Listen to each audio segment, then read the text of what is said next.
السلام عليكم ورحمة الله وبركاته حبايبي، كيفكم؟ يسعد صباحكم ومساكم ايمتى ما كنتوا عم تشوفوا هذا الفيديو. يسعد لي اوقاتكم يا رب. اليوم حبيت اشارك معكم اكلة الشاكرية. حبايبي رح فرجيكم المكونات ورح بلش بالطبخة مباشرة حبايبي. طبعا هون عندي اللحم مثل ما انتم شايفين، هذا هيك عندي لحمة بعظم وفيها شوي هيك هبرة حبايبي شايفين. طبعا بعد ما غسلتها هون عندي الرز المصري حبايبي. عندي البهارات، انا صراحه ما راح احط بهارات طحين لانه الشاكريه بتعرفوا انتم باللبن وما بدي لون اللبن يتغير. عندي هون الزنجبيل مطحون، هون بهارات حب شايفين حبايبي. هون عندي الكمون، عندي لوم 2 حبايبي، والهيل وحبتين او 3 تقريبا مسمار. عندي 3 بصلات، شوي توم حبايبي. عندي شعريه، عندي هون الزبده واللبن حبايبي تقريبا كيلو الا ربع شايفين حبايبي. عندي هون حبايبي النشا حبايبي. هلا رح بلش بالطبخه. بسم الله الرحمن الرحيم. طبعا انا لا حبايبي حاطه المي على النار بس ليسخن. هلا بلشت عندي المي تسخن حبايبي، رح نزل فيها اللحم وما رح كتر بهارات مثل ما قلت لكم لحتى لون الشاكريه او اللبن ما بيتغير. وبسم الله حبايبي رح بلش. حبايبي مثل ما انتم شايفين بلش عندي المي يسخن او يغلي. رح نزل اللحم. طبعا هذا اللحم حبايبي عربي. بسم الله الرحمن الرحيم. ما رح بعد ما اسلقه ما رح اكب المي، رح استخدمه للشاكريه وللرز لانه صراحه ما فيه انه زنخه كتير، لكن انا رح اخليه بس يغلي شوي. باخذ الزنخه بشيلها، بصفي المرقة حبايبي. أول إشي بقيم الزنفرة اللي بتكون على وش المي بشيلها بالمصفي أو شي حبايبي، وبعدين خليه ليطبخ ويقرب يستوي أو يستوي اللحم كتير منيح. وبخلي بعدين بحط البهارات والبصل حبايبي. ما راح كت المي يعني ما راح كبه وبغير المي، لا اخليه نفس المي لانه هذا لحم عربي. لو لحم استرالي او مستورد او مجمد حبايبي بغير المي لانه يكون بيه زفره كتير، لكن هذا عربي مثل ما قلت لكم ما كتير فيه زفره. هلا حبايبي راح اخليه ليدخل المي وراح افرجيكم خطوه بخطوه، تابعوني حبايبي. انا هلا حطيت اللبن مثل ما انتم شايفين هون، وبقي عندي شوي بالعلبه حطيت شويه مي حبايبي. راح بسم الله الرحمن الرحيم رح نزله. طبعا حسب الكمية اللي انتوا بدكم اياها فيكم تحطوا اللبن. الكمية عفوا انه قد ايه بدكم الكمية. انا الكمية لعائلة صغيرة اللي هيك رح اعمل كمية هيك شوية صغيرة شايفين حبايبي. رح ذوب اللبن حبايبي بالمي شوي ورح ارجع لكم. حبايبي هون ذوبت النشا مثل ما انتم شايفين، ذوبته بشوية مي شايفين. هلا رح احطه فوق الربع او اللبن حبايبي او الزبادي شايفين حبايبي كيف. رح بلش حرك لحتى مرحبا حبايبي كثير منيح. برجع لكم. شايفين حبايبي هاي الزفرة هاي راح اقيمها احطها بصحن هيك حبايبي.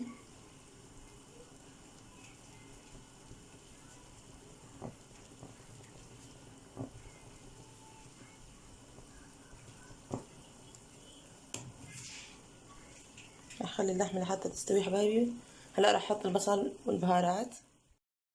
طبعا حبايبي هلا شوفوا انا راح احط من هاي الخلطة او امي بتخلط بالخلاط حبايبي على طول هيك توم مع زنجبيل وفلفل اخضر. احط شوي حبايبي كتير بيستخدموه. انا هلا حطيت لحتى يروح عندي زنخة اللحمة الاخير. هلا حبايبي راح احط البصل والثوم بعد ما قطعته هيك كبير. بسم الله الرحمن الرحيم. طبعا لاني انا عم صور حبايبي هيك بكت كت. هون يا حبايبي شايفين هلا راح احط نزلت البهارات. راح اخلي اللحمه حتى تستوي حبايبي وراح فرجيكم.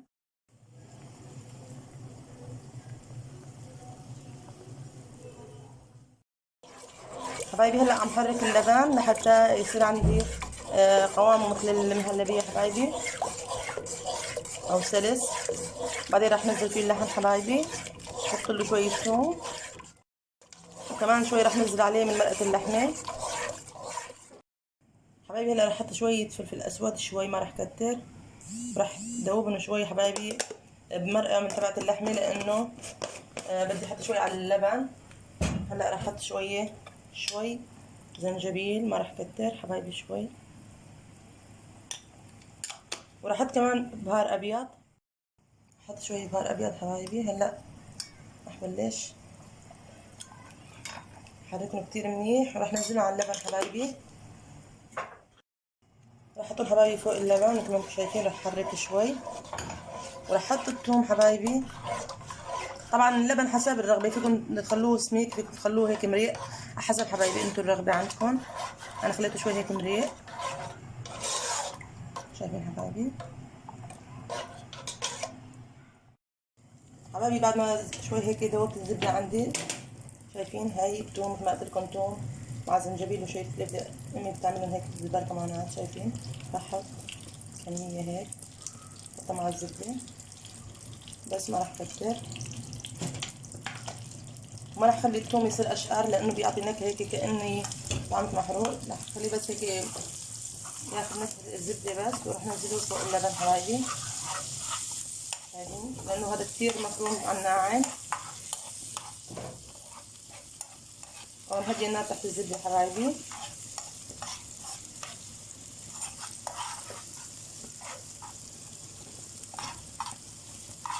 هلا حبايبي راح نزله فوق اللبن حبايبي. هلا راح نزل اللحمه جوات اللبن. طبعا انا قلت لكم انا كميه عندي صغيره لانه نحن العيله هون شوي صغيره. فيكم تكتروا كميه او تقللوا على حسب انتوا العيله عندكم حبايبي. بسم الله الرحمن الرحيم.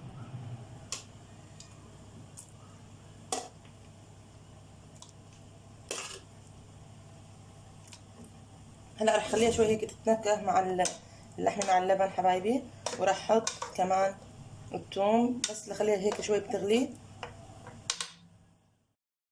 حبايبي. صراحه انا حبيت اني احط مكعب ماجي هيك اجى على بالي، فراح احط شوي مع البصل، عفوا مع الثوم والزبده حبايبي. رح احركه كتير منيح وبرجع فرجيكم حبايبي. صراحه غيرت الطنجره لانه بدي اعمل الرز بالطنجره الثانيه لانها شوي كبيره. هلا حبايبي راح احط الثوم. بسم الله الرحمن الرحيم. بعد ما بلش عندي يغلي، شايفين حبايبي، احط الثوم مع الزبده مكعب الماجي حبايبي. هلا رح اخليه يطبخ شوي بس لحتى اهدي النار تحته حبايبي. شايفين بلش يغلي عندي، شايفين. انا هديت النار شوي لحتى اللحمه تاخذ نكهه اللبن مع البهارات حبايبي. 5 دقايق ان شاء الله او اقل بطفي تحته. راح اعمل الرز حبايبي.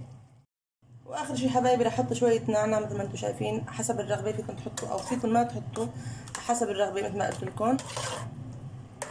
انا بحب هيك، حطيت شوي. امي بتقلي لا تحطي لكن انا حطيت شوي ما كترت، لاني مع اللبن صراحه كان يطلع النعناع كتير كتير طيب. هلا حبايبي هيك صارت عندي الطبخه جاهزه. باقي عندي الرز راح فرجيكم حبايبي. انا هلا بعد ما حطيت الطنجره تبعت الشاكريه على جنب، هلا راح انطر لحتى تسخن عندي الطنجره. راح نزل الزبده حبايبي، شايفين. راح خليها لحتى تذوب على الاخير. راح اعمل الرز، حط الشعريه حبايبي وراح فرجيكم. هلا حبايبي بعد ما ذوبت عندي الزبده، شايفين، راح هدي النار شوي. حط الشعريه حبايبي وراح احرك شوي.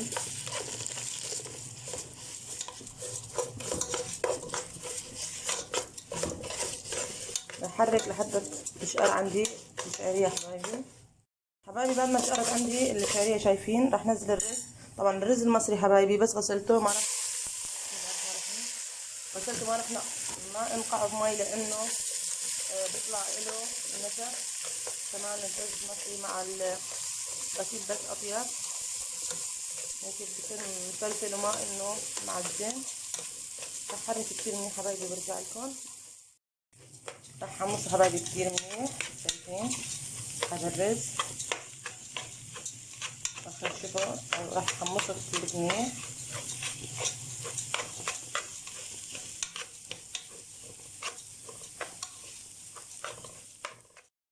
حبايبي بعد ما حمصت الرز كتير منيح راح احط بسم الله الرحمن الرحيم شوي من مرق دجاج.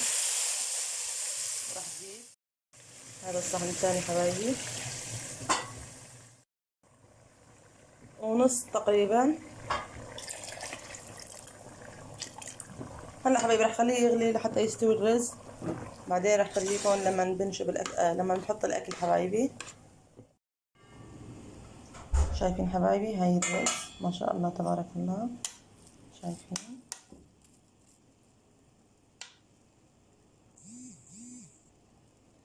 ما شاء الله اللهم صل على سيدنا محمد. حبايبي طبعا ابي قبل شوي اجا جاب خضرة، طبعا جاب خس وهيك خضرة ورقية. هذا فجل ابيض حبايبي شايفين، هذا البصل هلا راح اغسلهم احطهم مع الاكل حبايبي. طبعا هلا بلشت احط، فيكم تحطوا خبز تحت بتعملوا بطريقة المنسف الأردني، لكن أنا ما بدي خبز. رح أحط الرز ما شاء الله، شايفين حبايبي ما شاء الله تبارك الله.